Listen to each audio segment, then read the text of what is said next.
Good evening, this is Doc Severson for the TheoTrade report for Wednesday, March 14th. All right, let's start with the S&P 500 ETF, the spiders, and I'm cutting this about 45 minutes before the closing bell of the market, so we may have some movement. Right now, we're seeing the markets down, about a little over 0.5% right now. So on the spiders, we're down about 1.7 points, which is 17 handles on the full S&P. So this is the nature of this market right now. This is the nature of this corrective range that we're inside. This is what I call sideways and volatile character of the market. This is completely different from the quiet and trending market character that we saw for the last year and a half or so, up to the end of January, right? So after that, after the initial shot over the bow that we had in early February, we've moved into a different market character. What we're seeing now is that rallies are not sustaining. Neither are the sell-offs. This is where we get into this corrective price action that nobody can really get a handle on. This is the nature, this is the hallmark of this type of action. So what do we do with this? What do we do with these red candles now? Are we just to assume that the price is just going to sell off and retest the complete lows again? Or is there a different framework that we should use to understand how to evaluate this? Well, this is where I get into the notion of framework. So I'm always setting up a framework to work off of because I don't know what's going to happen tomorrow. A lot of people seem to think that people that work in the market seem to have a sixth sense or some kind of premonition as to what will happen tomorrow. I really don't give that any credence whatsoever. I honestly don't know what's going to happen tomorrow, so all I can do is set up a framework in which I make decisions on what the price actually does. So let's kind of zoom in on this area here on the spiders because there's a lot going on. So first of all, what we have is a general uptrend. We still have a primary uptrend in place on the daily chart of the S&P with higher lows and higher highs. So even though we've had a couple of red candles in a row with a key reversal bar yesterday, that doesn't necessarily mean that we're just going to roll over. We have to make the price prove it that it wants to roll over. And so this is where we get into the notion of confluence. Confluence is when we put more than one study or more than one reference together. So what you can see here is this pink line here represents the 50-day simple moving average. Now, by itself, just a moving average does not provide any kind of sense of support or resistance. However, it is something that a lot of people watch. So I will look at this 50-day moving average, and the fact that it's right at the expected move for the week does add a little bit more weight to it. That's where the confluence comes into play. So we can see what happens to the price as it comes into this confluence of the 50-day moving average and the lower bound of the weekly expected move of the spiders, which is down here at about 274.5. So that's kind of the first line of defense for the bulls. Now, what we can also look at is this trend line that goes from the lows in February and connects all of the major lows that we've had so far. So I'm not putting a whole lot of weight into this trend line so far because with only 2 touches, it really hasn't been tested all that much. So 2 touches does not necessarily a strong trend line make. But nevertheless, we will watch that. Now, the next thing that we can also look at in terms of understanding whether or not the trend is shifting is to look at fib retracements. I know what some people think about these, but regardless, they become very useful when we have big price swings like this. And so once again, the whole notion of confluence comes into play because the 38.2 retracement just happens to line up with the 50-day moving average and the confluence of the weekly expected move once again. So there we are. We have 3 pieces in play here where we have to watch that level, which is at SPY 274.5. And if it breaks through there, then we will simply watch for the next levels here, which is going to be about the 50% retracement at 272.6. And then eventually we have another point of confluence here, the 61.8 retracement, lines up with about 270.8, and this is where that trend line comes into play. So we can kind of identify where the price is going and if it's actually moving down through here. If it does get through the 61.8, then chances are improved of it actually filling in the triangle, breaking down through the ascending trend line, breaking below that 61.8% retracement, and then perhaps we are on our way to retesting the lows again. So recall what I said a month ago when we got into this zone there. I believe that we will probably, before we exit this whole consolidation zone, retest the highs. We've come close to it, but also retest the lows. We're almost due for retesting the lows. Normally what happens is the low retest takes about 5 to 6 weeks at the earliest, unless it's a very shallow rally. We have not had a shallow rally. We've had an extraordinary rally off of the bottom. That just means that the bottom retest is going to get pushed out a little bit further. If you want evidence of something like this, just go back to what we went through back here in 2015, 2016. It did take several weeks before the bottom retest. Next up in today's video, we're going to talk about Boeing for a second. Now, Boeing is one of these just monstrous parabolic stocks that took off after the election in 2016 and has not looked back once. So I know a lot of people have looked at this and said, oh, let's short it. There's no way it can continue doing this. And they said that at the early 2017, and then they said that halfway through 2017, and then they said it once again in January of 2018, and all of which have gotten covered on. So this is one of these stocks that's been impossible to short. Everybody's been run over by these. But let me show you something here. Don't short stocks like this. Don't take up bearish positions on stocks like this that have a primary trend that is going this strong, right? Because it doesn't matter what your indicators say. If the price is rising, price can do whatever it wants to, regardless of what level your stochastic oscillator is setting at. But the price can be your friend here. How about this? Don't short or don't take negative positions, bearish positions on something like a Boeing until you actually see a change in polarity. A change in polarity means an actual shift to a downtrend. So what we can do is we can see this actually happening here with Boeing all the way along here. This is a higher high, higher low combination, higher highs and higher lows. And then what happens is for the very first time, we print a lower high. This is a lower high, and then eventually prints a lower low.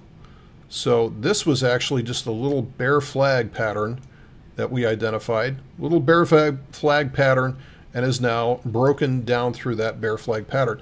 Now, unfortunately, this has just about hit its target, because normally what you find in a bear flag pattern is that it's about a halfway house. So you get your initial flagpole, the initial swing down, flag sets up, and then the second leg of that flag.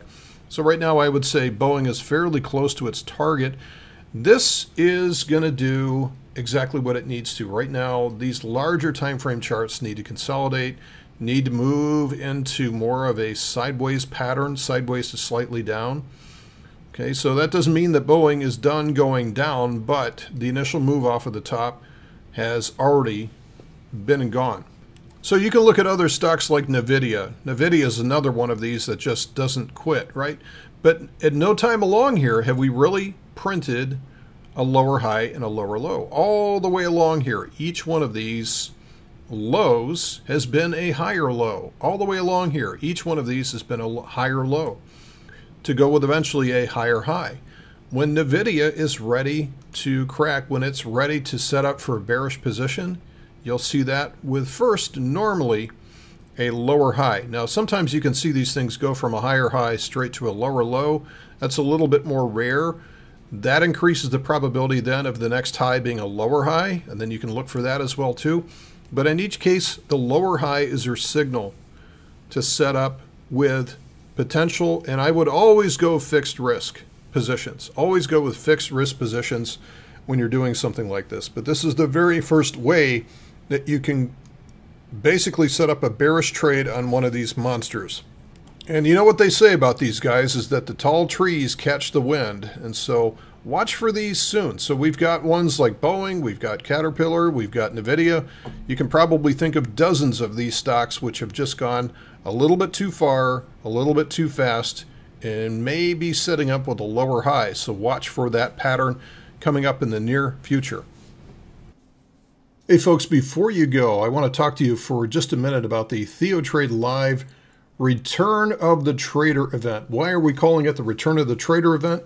Well, because we believe, and we've already seen, volatility returning to the market as of February and March, and we think it will continue going into the rest of this year. So there's no better time than now to get prepped for all this volatility than at this event, because this is what we're going to be focusing on. So look at all these happy people from our last event. You can be one of them at the next event, which is coming up the beginning of May. So May 3rd, 4th, and 5th. I'll get into that in just a minute.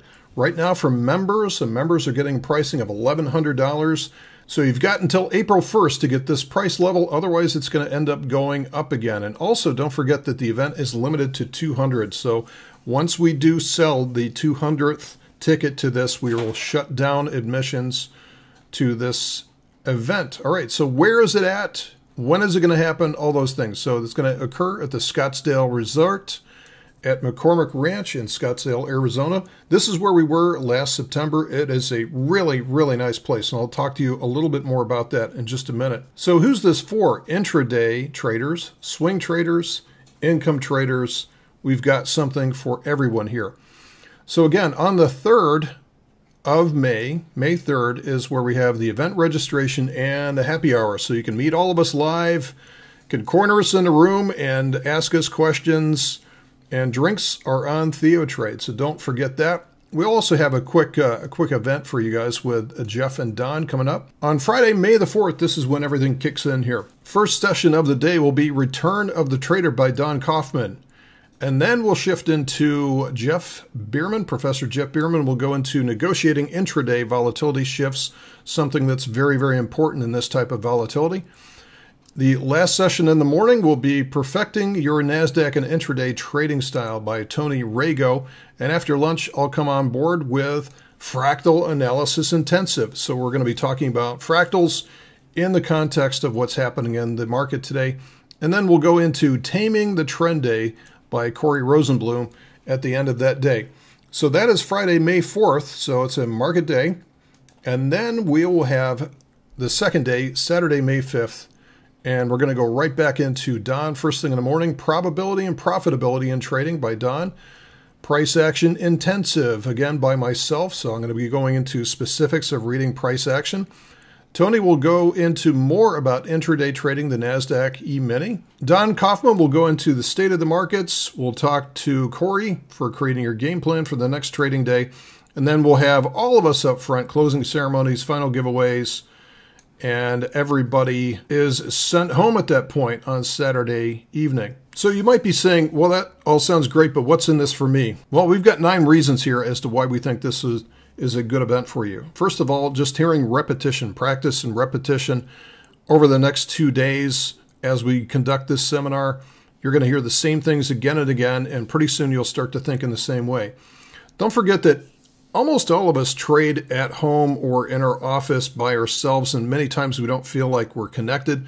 Well, this is where we can also show you that you're part of a bigger community. You're going to hear from others and understand what they're doing in today's market.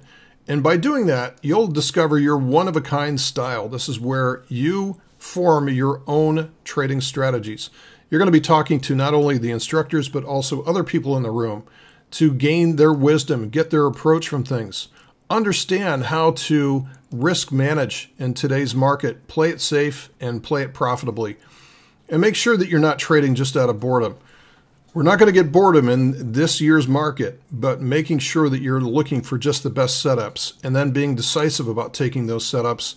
And then finally, ultimately, this is what we're all after, is that peace of mind and freedom that all of us are looking for through individual trading. Now, this is not some event where we just sit up at the front of the room and put a virtual wall in between you and us. You're going to meet all of us. You're going to talk to us at the breaks. We are here for you, to talk to you. So Don, Jeff Bierman, myself, Tony Rago, Corey Rosenblum, as well as your other 200 attendees.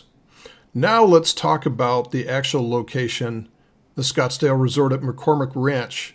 And I'm particularly excited to talk about this because there's some really cool things about this place. So it's pretty easy to get to. It's not that far from the airport. It's a world-class airport. You should be able to get direct flights in just about regardless of where you live. Let's talk about the venue for a second. This is what a typical room looks like, and I do want to mention, I mention this every time I talk about this event, but I love the chairs that they have here. The chairs have got armrests. You're not going to be sitting here playing elbow wars with a guy next to you. They recline, so you're going to be comfortable all day long. You're not going to be sitting on some little narrow, tiny banquet chair that's going to wear you out after 3 hours. The weather should be excellent at this time of year. There's all kinds of events and outdoor activities that they have at this particular ranch. Now let's talk about the meals as well too. This is where, again, I get excited about this because breakfast, this is not just any breakfast. This is a really, really good breakfast served on Friday and Saturday, as well as the lunch. So we bring in the lunch. We bring in the lunch here for you guys. Bring in the lunch. So both days we're going to serve you breakfast and lunch. For dinner, you're on your own because a lot of people want to go explore the area. But what we find is a lot of people get together as groups anyway and go out to eat for dinner. So anyway, get your ticket right now. Make sure you get it in before April 1st to be able to get that preferred pricing. Don't miss this event. This is a great time. There's a lot of terrific information that's brought out there. Everybody walked away with a smile on their face last time. We want you to be one of those people to join us as well too. Hope to see you out there. Take care.